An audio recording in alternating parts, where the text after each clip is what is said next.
Fala galera, sejam todos muito bem-vindos a mais um episódio do Lisboa Podcast e eu sou o Lucas, bora lá? Fala pessoal, sejam todos muito bem-vindos a mais um episódio desse maravilhoso podcast e hoje a gente está com uma convidada para lá de especial, que é minha mãe do coração também, a irmã Iracema. Seja muito bem-vinda a esse episódio 5 do podcast Lisboa Podcast. Obrigada. E eu fico muito feliz de você estar aqui hoje participando comigo e é uma honra. Obrigada. Eu que agradeço. Eu estou muito feliz de estar aqui nesta noite. Gostaria de cumprimentar a todos, com uma boa noite de salvação, de amor, de carinho. Seja o que você estiver precisando, esse boa noite vai especialmente para você. É isso aí. Essa convidada aqui é convidada de honra, de Deus, né? Mulher de Deus. Obrigada. Bom, para quem não conhece, a Iracema é uma pessoa de muita oração, é uma pessoa muito dedicada ao relacionamento a Cristo. E esse é o propósito desse podcast, é trazer pessoas que têm um relacionamento com Deus, que vivem de fato uma vida com Deus. Que o propósito aqui é compartilhar a vida, compartilhar Cristo, né? Então, seja muito bem-vinda. Obrigada. Bom, pra gente começar, eu queria estar perguntando para você assim, quem é Iracema? Quem é Iracema em Cristo? Conta um pouquinho mais sobre você pra gente aí, fazendo favor. Tá, então para começar, eu vou mostrar essa menina aqui. Essa é a Iracema. Essa é a Iracema. Essa é a Iracema que não conhecia Jesus, mas que Jesus já conhecia ela. Que muito pequena foi oferecida num centro de Umbanda para ser mãe de santo, mas que Jesus já tinha um plano e que escolheu um pastor, uma igreja para orar por mim, porque o médico mandou eu e minha mãe morrer em casa, e oraram por mim e não morri, né? Claro, tô aqui. Amém. E, na verdade, foram dias muito difíceis para minha mãe. Minha mãe passou os 9 meses na rua, comendo lixo, mas eu estou aqui para contrariar a medicina, médicos, estudos, e estou aqui para mostrar que o poder de Deus ele é uma coisa que latente, é uma coisa que existe, não é uma coisa de conto. Ele existe, o poder dele é real. Amém. E essa Iracema de antes, a Iracema, quando ela conheceu Cristo, como que foi assim, a sua experiência, aquele encontro assim que te marcou, que te chocou assim? Não, agora eu encontrei Cristo me encontrou, né? E como é que foi isso aí? Eu era bem criança quando eu tive esse encontro. Eu era bem criança. Eu brincava de esconde-esconde com a minha irmã. Eu era uma menina muito triste, porque o meu pai biológico me abandonou e eu fui adotada. Então eu sentia muita falta de abraço, de beijo. E eu sempre procurava em algum lugar, em alguém, esse amor, esse carinho. E então eu gostava de brincar muito de esconde-esconde com a minha irmã, porque Deus aparecia para mim. Não me perguntem como eu sentia. Eu só sei que eu brincava de esconde-esconde de Deus. E eu falava para minha irmã, vamos para dentro do guarda-roupa, debaixo da coberta, que aqui Deus não entra. Aí eu ficava assim, não adianta, ele está aqui. E a minha irmã, mas como? Eu falava, não adianta esconder. Então, assim, o meu primeiro grande encontro com Deus foi assim, bem pequena, ele se revelando para mim. Por isso que muitas vezes a criança chega e fala assim, mãe, eu vi um anjo, eu vi Deus. E muitas vezes a pessoa não acredita. Não, eu tinha mais ou menos uns 5 anos. Foi a primeira vez que eu tive esse contato com Deus, de sentir Deus, a presença dele era muito forte dentro daquele guarda-roupa, debaixo da cama. Eu escondia em vários lugares assim, inusitados. Mas legal. Deus estava lá. E aí, assim, quando que você entregou a sua vida para Jesus, assim? Foi a partir desse momento ou teve algum outro momento depois, mais pra frente? Não. Aí eu fui oferecida com 7 anos no centro de Umbanda para ser mãe de santo, porque disseram para minha mãe que eu tinha o dom de desenvolver, que eu era médium, que eu ia receber os guias. Mas como eu fui criada na escola dominical por freiras e na Umbanda, então assim, uma criança de 7 anos com 3 tipos de ensinamentos. Mas eu ia na escola dominical porque eu queria os doces. Então eu era muito boa para guardar as coisas da Bíblia. Então toda vez que tinha uma pergunta eu levantava a mão. Então eles faziam cestinhas para mim porque eu era muito boa em guardar as coisas da Bíblia. Porém, na Umbanda, o diabo não descia. O dia que eu ia e a dona do centro não sabia que eu estava lá. O sangue de Jesus tem poder, o sangue de Jesus tem poder, até o dia que ela descobriu. Me mandou embora do centro, falou que não me queria mais lá. E aí eu fui crescendo, fui vendo como eram as coisas, porque minha família era muito ligada a esse tipo de coisa, esses rituais. Mas nos meus de 13 para 14 anos eu entrei na Igreja Batista, e ouvi uma menina tocando um órgão e a amiga dela falou de Jesus para mim e eu fiquei muito apaixonada por Jesus e comecei a visitar as igrejas. Porém, ainda não foi ali. Me deu um surto de ausência de pai, de amor, e com 17 anos eu tentei o suicídio. E tomei muita coisa, né? Não vou ficar aqui repetindo o que eu tomei, o que eu fiz, mas eu tentei o suicídio. E eu não queria morrer, eu só queria acabar com aquela dor. Dor de não ter um pai presente, a dor de não ter ninguém para falar eu te amo, de ver todas as famílias legais e a minha ser muito desestruturada. Então eu tentei o suicídio, me levaram para o hospital. E o médico falou assim, olha, eu não tenho mais o que fazer com ela vai morrer. E aí eu virei para o canto e falei para Deus, falei, eu não quero morrer, eu só quero que o Senhor tire essa dor de mim. E foi o que Deus fez. E aí quando eu me levantei daquele hospital, por um milagre de Deus, eu entrei em várias igrejas, mas o dia que eu coloquei o meu pé na Assembleia de Deus, eu senti a presença, eu senti a intensidade, e ali eu me entreguei para Jesus verdadeiramente. Amém. Glória a Deus por isso, né? Eu fico muito feliz. Eu não sabia que você tinha tentado suicídio, não. Sim. É forte, gente. É forte. E não só ela também, né? E muitas pessoas, assim, passam por diversos problemas, assim, e não as pessoas não querem morrer. Elas querem acabar com a dor, né? Sim. E aí, às vezes, a gente acaba não prestando atenção nessas pessoas também, passa batido. E quando a gente vê uma situação assim, a gente fala de suicídio, onde a pessoa conseguiu finalizar o suicídio, não sei vocês, mas eu penso o seguinte, né? Onde que eu tava, o que eu tava fazendo que eu não prestei atenção? Eu fico muito triste quando eu vejo alguma notícia de suicídio, de algum jovem que se suicidou, né? Às vezes eu fico pensando assim, o que o Lucas estava fazendo que não viu essa pessoa? Às vezes, tipo assim, pode ser uma pessoa do outro lado da cidade, mas por que eu não fui lá daquele lugar evangelizar? Às vezes eu poderia ter encontrado aquela pessoa naquele lugar, algum outro jovem, alguma outra pessoa poderia ter encontrado, mas não, onde nós estávamos. A gente estava parado, acomodado dentro da nossa casa, assistindo Netflix, né? É verdade. Mas a partir do momento que a gente encontra Jesus, a nossa vida é completamente diferente, né, gente? Então, olha, eu fico muito feliz com tudo que aconteceu, assim, porque te fez ser quem você é hoje, né? E na verdade me ensinou a ser forte. Porque eu tive que aprender a ser forte, porque eu sofri muito assédio quando eu era pequena, todo tipo de assédio que você que está me assistindo imaginar, eu sofri. Então eu sou uma sobrevivente. Amém. E Deus nunca deixou ninguém fazer mal para mim. Deus me cuidou, Deus me guardou, mas eu não conhecia esse Deus que eu conheço hoje, porque eu tô com 54 anos e eu ainda. Eu não conhecia. Então assim, cada tempo, cada ciclo na nossa vida, a gente vai conhecendo mais a Deus. E Deus não é esse Deus carrasco, esse Deus que te obriga. Não, eu amo Jesus, eu amo amar, eu amo falar da palavra dele, eu amo a ele porque ele me salvou, ele me resgatou.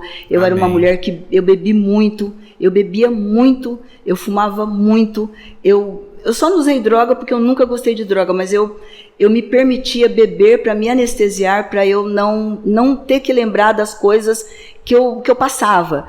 E é como o Lucas falou, aonde as pessoas estavam? As pessoas parece que elas ficam invisíveis, não vê a gente, não sente a gente. Então, se você está ouvindo esse podcast, se esse podcast está te ajudando, está falando com você, Jesus está te vendo, você não está sozinho. Amém. Uma novidade aqui para vocês que estão assistindo a gente, agora vocês podem ouvir a gente também no Spotify e também no Anchor. Vocês podem baixar o podcast para vocês ouvirem offline, que vocês assim, vou dormir, vou colocar um fone de ouvido e ouvir antes. Você pode fazer isso, hoje você pode fazer isso. Não é só no YouTube também, é isso aí. Deus é bom muito demais, Ele está abençoando, está abrindo as portas e está crescendo. Verdade, muito bom. Bom, e agora uma experiência que te marcou assim fortemente, além daquela do guarda-roupa, algo que tipo assim, você viu assim Jesus claramente, falou assim, não, se não fosse Deus isso não teria acontecido. Uma experiência tão forte com Jesus, que é a primeira coisa que vem na sua cabeça assim, logo que eu faço essa pergunta pra você. É que tem tantas coisas que se eu fosse escolher assim uma, eu fui pra escola e eu não estava me sentindo bem. Eu devia ter uns 16 anos. E eu falei, bom, eu não vou assim, porque eu gostava muito de usar uma mini saia, mas eu via falar de Jesus, mas eu ainda não tinha aquela intimidade. E eu fui para a escola, mesmo com o coração angustiado, mas eu fui. E quando chegou na escola, tem aquelas lâmpadas, né, enormes, e não tinha vento, não tinha nada. E de repente alguém estava sentado no meu lugar e eu tive que ir para outro lugar. E eu não sei porque eu me dei um ímpeto assim, eu fui perguntar algo para a professora e as lâmpadas caíram na minha carteira. E aí eu falei, para mim deu, vou embora para casa. Quando eu cheguei em casa, que eu abri o portão, eu vi um ser muito maravilhoso descendo, um anjo. Eu vi um anjo. Ele tinha uma bola muito, muito linda, que brilhava como o rosto dele, que eu não conseguia ver. Foi uma coisa assim muito impactante para mim. E tinha chaves grudado nessa bola. Então tinha chaves antigas, chaves novas, chaves de todas as cores, prateadas, douradas, pequenininhas, chaves grandes. E ele olhava para mim, eu não conseguia ver o rosto dele, mas eu recebia aquele olhar de ternura. Então assim, isso foi uma coisa que me impactou muito, porque eu nunca tinha visto um ser celestial como a gente vê uma TV, como a gente pega num vestido, numa roupa. Eu vi com esses olhos, assim, próximo de mim, olhando para mim, e desse dia para cá Deus só tem me aberto muitas portas, e essa é mais uma porta que o Senhor tem me aberto. A gente muda muito a forma de pensar quando a gente tem essas experiências, assim, a Sim. gente cresce bastante, né? Sim. Porque a gente vai querer saber, conhecer um pouco mais sobre quem é Deus, e a gente vai mergulhando na palavra dele, a gente vai conhecendo, tendo experiências, ele vai se revelando pra gente, e aí ele vai começar a contar segredos pra gente, né? Sim. Porque Deus fala pra gente o seguinte, né? Buscai-me e me achareis, se buscar de todo o vosso coração, né? E também eu acho que tem um versículo que eu gosto muito também, que ele fala assim: anunciar-te-ei coisas grandes e ocultas que ainda não sabes. Ou seja, Deus vai te contar segredos. Isso é muito legal, porque demonstra intimidade. Sim. Mas isso não é algo para ser falado, para ser exposto assim num outdoor. Não, é você e Deus. Entra lá no seu quarto, se relaciona com ele. É isso aí, não precisa anunciar para as pessoas: ó, eu tô orando, ó, eu tô fazendo isso. Não, é você e ele. É isso aí. Ira, agora uma pergunta que eu queria te fazer. Lá vem. Alguma situação tensa, assim, que você foi desafiada por Satanás, que na hora que você chegou, assim, o Espírito Santo tava junto com você e Satanás saiu correndo, assim. Isso aí você tem várias, né, pra contar. Sim. Né? Eu tenho 4 filhos. E tem um do coração, que eu adotei, que é o último, né, de 14 anos, e os outros são biológicos, mas são todos são meus amores. E o meu filho do meio, ele tinha uma sentença de morte. Ele tinha uma sentença de morte que Deus me mostrou num sonho, que ele estava sentenciado a morrer. E eu, uma mãe muito corajosa, no sonho, eu estava numa montanha, subindo, e tinha um anjo que guardava aquela montanha. E eu fui assim, bem autoritária mesmo, assim. Eu falei: olha, eu vou subir nessa montanha. E ele falou: nessa montanha você não entra se eu não te acompanhar. E eu vi muitos jovens que usavam droga, que bebiam, que estavam, assim, morrendo porque só se prostituíam. E eu via jovens ali cadavéricos, outros por causa do crack, por causa de cocaína. Todos eles ali muito, muito, muito cadáver, morrendo. Tinha respiração, mas eles estavam cadavéricos. Bem forte, né? Sim, uma cena que eu nunca vou esquecer na minha vida, mesmo sendo através de um sonho. E eu fui subindo aquela montanha com muita dificuldade, fui subindo, até que o anjo virou para mim e falou assim: olha, só tem mais um rapaz para você ver, porque todos eu tinha que descobrir para ver se era o rosto do meu filho. E meu filho tem uma tatuagem na perna. E quando ele chegou no último, ele falou: só tem mais esse. Se ele não estiver aqui, tipo assim, ele já morreu. E já fazia dias que eu não vi o meu filho. E quando ele descobriu a perna, eu falei: é o meu filho, não preciso nem ver o rosto, pode tirar ele daqui, eu vou levar ele daqui. E naquela noite que eu tive aquele sonho, eu acordei e comecei a orar. E o meu filho estava na hora errada, com a pessoa errada, no momento errado.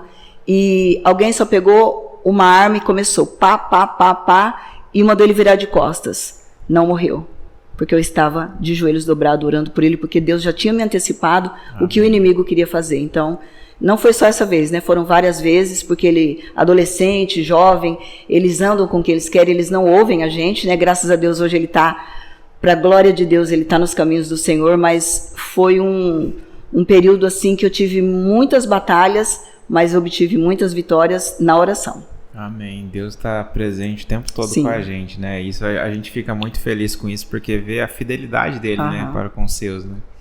E essa é uma das diversas experiências que a dona Iracema teve, né?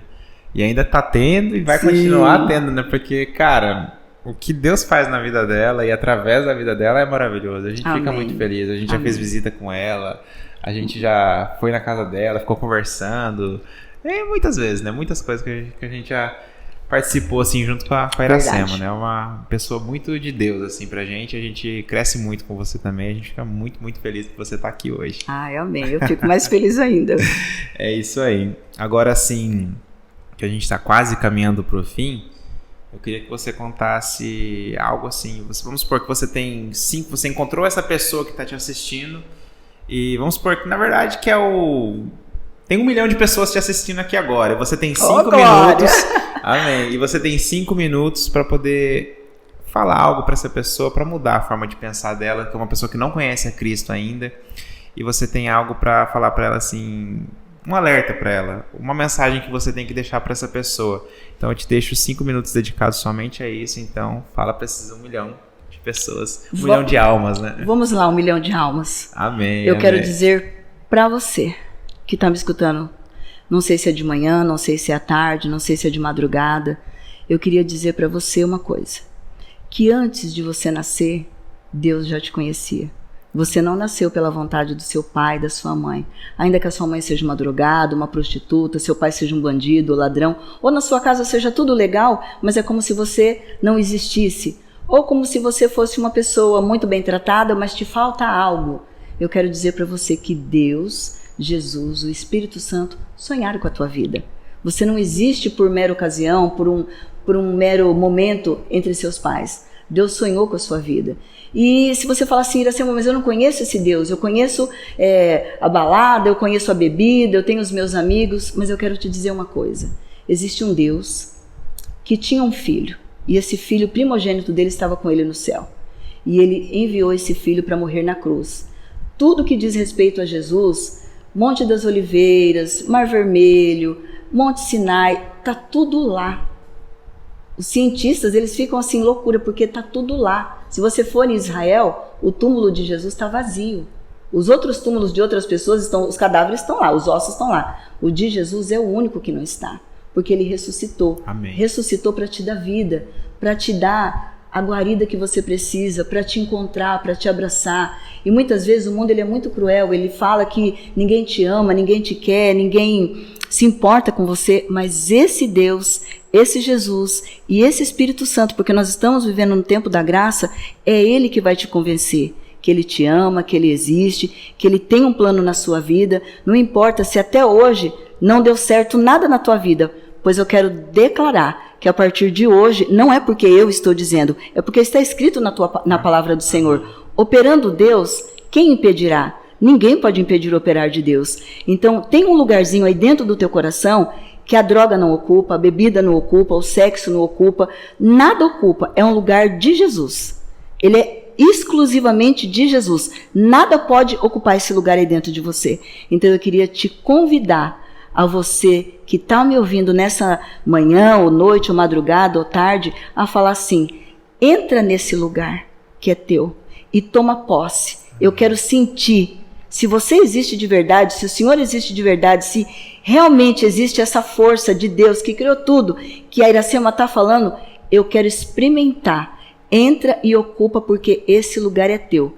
Eu duvido se você não vai ter uma transformação e um encontro com Deus. Amém. Bom demais. É isso aí. Gente, e antes da gente finalizar, a Ira tem algo especial para fazer aqui. Ela vai fazer a leitura da palavra de Deus. Muito bom, muito bom. Momentinho especial para você aí. Papai, fala com a gente.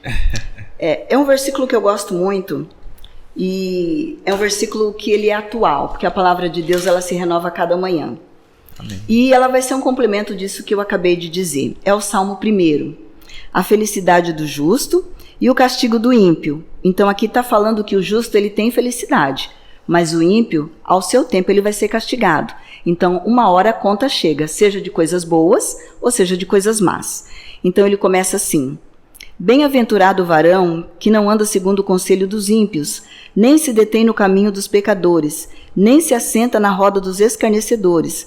Antes tem o seu prazer na lei do Senhor, e na sua lei medita de dia e de noite. Pois será como árvore plantada junto a ribeiros de águas, a qual dá o seu fruto na estação própria, e cujas folhas não caem, e tudo quanto fizer prosperará. Não são assim os ímpios, mas são como a moinha que o vento espalha. Pelo que os ímpios não subsistirão no juízo, nem os pecadores na congregação do justo, porque o Senhor conhece o caminho do justo, mas o caminho dos ímpios perecerá.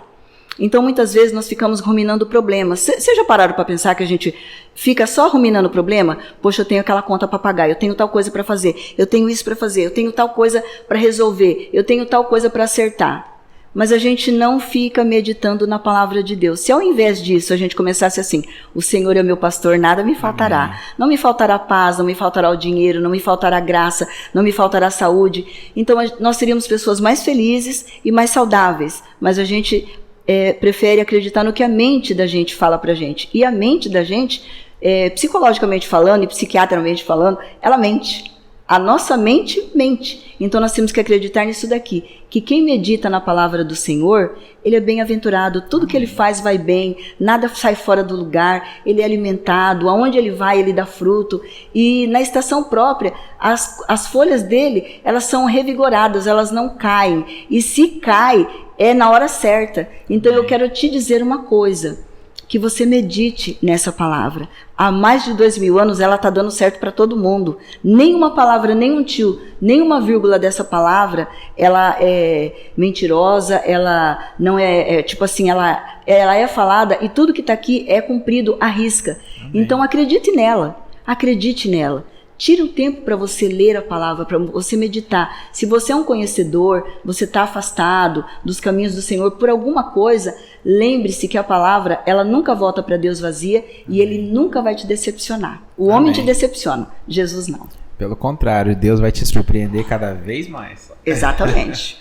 Agora, uma pergunta que eu tinha esquecido de te fazer. Você estava falando que você tem um quarto filho que foi adotado. Como foi o processo de adoção? Como que funciona assim? Então, o meu filho, eu ainda não sei onde que o Marco Feliciano entra, porque ele estava no meu sonho. Eu tive um sonho, né? Vocês já viram que é tudo no sonho. Né? Vou tentar resumir. Eu estava na igreja e uma irmã estava na frente, eu, meu marido e o Marco Feliciano, e a irmã levantava e falava assim, mulher, conta de hoje a 9 meses que tu serás mãe. E aí, eu falei, olha, esse sonho não é para mim, porque eu vou para a África, então esse sonho não é para mim. E aí a mulher levantou de novo com a voz de Deus, porque um dia eu já tive o privilégio de ouvir a voz do Senhor, e o Senhor falava assim, mulher, conta de hoje a 9 meses que tu serás mãe. E vai a pessoa aqui indagar com Deus. Falei, mas eu não quero mais filho, filho dá muito trabalho. E o Senhor continuou dizendo, conta de hoje a 9 meses que tu serás mãe. E eu disse, Senhor, mas nem útero eu não tenho mais, porque eu já tinha retirado o útero. Ele falou, eis que gerarei o teu filho no meu ventre, mas tu serás mãe. Então eu vi que era uma imposição, era uma decisão de Deus. Passou o tempo, passaram-se 2 anos e uns meses. E minha filha conheceu meu filho, ela quase atropelou ele, levamos para a igreja, começamos a tratar dele na igreja, ajudar a família. E depois a gente descobriu que ele sofria muitos maus tratos, nós fizemos a denúncia, mas nunca pensei em adotar. E ele foi, né, para a casa de recolhimento de menores, começamos a fazer as visitas, enfim, resumindo. Olha a Iracema lá, visitando e já entrando na fila e já arrumando briga e promotor sabendo, mandou dispensar advogado e foi um tempo de luta, né? Porque o meu filho é um autista severo, eu já sabia que ele tinha algum problema, que ele era especial, eu só não sabia o quê, mas eu sabia que ele precisava de uma mãe.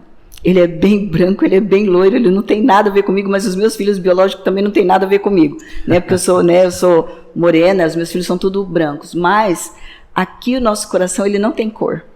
O nosso coração, ele é a cor do sentimento, a cor daquilo que você tem para dar. E eu tive amor de Deus para dar para o meu filho. Amém. E resolvi, com o meu esposo, com a minha família, adotá-lo.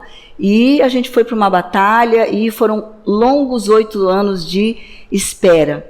Ele já comigo, mas de guarda provisória. E depois o meu padrasto morreu, eu fui para São Paulo e lá na igreja Deus usou alguém para falar que eu estava numa luta muito grande, mas que quando eu chegasse aqui em Sinop eu receberia a vitória. E recebi, né, a notificação do juiz, me deu a guarda, e ele era uma criança com muitas deficiências, né, que a gente era mais fácil perguntar o que ele não tinha, mas ao longo, né, esses cabelinhos brancos que vocês estão vendo aqui, um pouco é da parte do filho do meio e um pouco desse último. Mas eu aprendi a amar, eu tenho uma ONG, né, que se chama Voluntários por Amor, que a gente cuida de muitas crianças com deficiências, com crianças especiais. Porque o meu filho me ensinou a amar. Eu sou sincera a dizer, eu nunca tinha olhado para esse lado, para essas crianças. E hoje o meu olhar é totalmente diferente, o meu olhar é um olhar mais detalhado, mais humano. Eu amo meu filho me ama, a nossa família ama o meu filho, ele não é um adotado, ele é o meu filho. Amém. E Jesus realmente gerou ele, eu só não sei onde que entra o deputado, mas o deputado estava lá, essa parte ainda não se cumpriu. Mas eu sei que foi prometido a mim um filho, né? Eu não queria muito, mas hoje ele é real na minha vida. E eu me tornei uma pessoa muito melhor depois que o meu filho entrou na minha vida. Glória a Deus por isso, né? É outra Iracema, então. Sim, outra mais Iracema. Uma mudança que foi Sim. aos poucos, né? É porque, na verdade, o que eu quero te dizer? A vida faz a gente ficar muito duro. Uma mãe que cria filho sozinho, um pai que às vezes é criado sem pai, sem mãe, que é jogado. A vida, ela tem o poder de nos endurecer, mas Jesus tem o poder de nos amolecer. E é isso que ele fez e continua fazendo comigo. E vai fazer com você também. Amém. Glória a Deus. Mas, Ira, é isso aí. O nosso bate-papo foi muito legal mesmo. E vai ter mais, gente. Vai ter mais. Que a gente tem que aprofundar um pouquinho mais, porque é interessante pra gente poder falar sobre a ONG também. Sim. Falar sobre o autismo, porque são assuntos muito legais, assim, que muita gente desconhece, né? Sim. Por mais que algo que, assim, que tá todo mundo circulando, todo mundo comentando, mas as pessoas perguntam assim, o que realmente é isso? Se você for parar pra perguntar pra uma pessoa, ela não vai saber responder. Ela não vai saber, a não ser vivendo. Não, e tem mais, né? Quando eu adotei o Yuri, em 2011, ninguém sabia o que era autismo. Não se fala em autismo de 5 anos para cá. É um tiro no escuro. Eu tive que aprender tudo sozinha, mas eu confesso a vocês, foi muita oração. Foi muita oração. Eu sempre orei muito, porque os médicos, eu ouvia assim, não vai andar, não vai falar, não vai isso, não vai aquilo, só não. E eu falava assim, vai andar, vai. Ele chama de mamãe. Profetizava, né? Sim, então eu sempre, assim, eu quero dizer para você que as palavras, elas têm poder. E o Yuri hoje, ele tem 14 anos, os médicos davam 3 meses de vida para ele, e o médico que é minha testemunha na adoção, ele falou que não tinha coragem de falar para mim, mas que ele, como especialista, ele não passaria de 3 meses de vida, e ele já tem 14 e vai viver quantos Deus quiser. Amém. Mas foi muita dedicação, muito amor e muito carinho e palavras. Amém, glória a Deus. Ira, amém. Muito obrigado por ter vindo aqui. Eu é que agradeço. Se vocês não sabem, porque não dá pra ver aqui, a Ira tá com a perna operada, que ela operou o joelho tem 10 dias. Olha que sacrifício que ela fez pra mim aqui. Então eu fico muito feliz por você ter se disposto, assim, aceitado esse convite, e eu agradeço muito a Deus pela sua vida. Amém. Que Deus continue te abençoando muito, muito, muito. Amém. É isso aí. Beleza? Amém. Olha, para esse 1 milhão que tá me ouvindo e que tá ouvindo o Lucas, vocês se inscrevam no canal, dá um like, joinha e chama eu de novo, que eu tenho um monte de coisa para contar. Verdade. Muito obrigado, Lucas. É uma honra eu estar aqui. O Lucas realmente, ele é meu filho do coração. Amém. Ele sabe o quanto que eu amo ele e a Camila. São 2 filhos muito especiais. E se vocês quiserem, acesse, manda recado, conta testemunho. Vou deixar o Instagram dela aqui embaixo também. Beleza. Só vou deixar o telefone. Não, telefone não. Mas eu quero ouvir muitos testemunhos, e se precisarem de mim, estou aqui. Amém. Muito obrigado. Muito obrigado. Que Deus abençoe você. Que Deus abençoe você também. Sim. E é isso aí. Não se esquece de se inscrever aqui nesse canal. Seguir a gente também lá no Spotify, que eu já ia esquecer do Spotify também. E é isso aí. Que Deus abençoe muito sua vida. E a gente já tá desligando aqui, saindo agora, né? Então, é isso aí. Bom final de semana e uma boa semana que tá vindo. Deus abençoe. Deus abençoe a todos.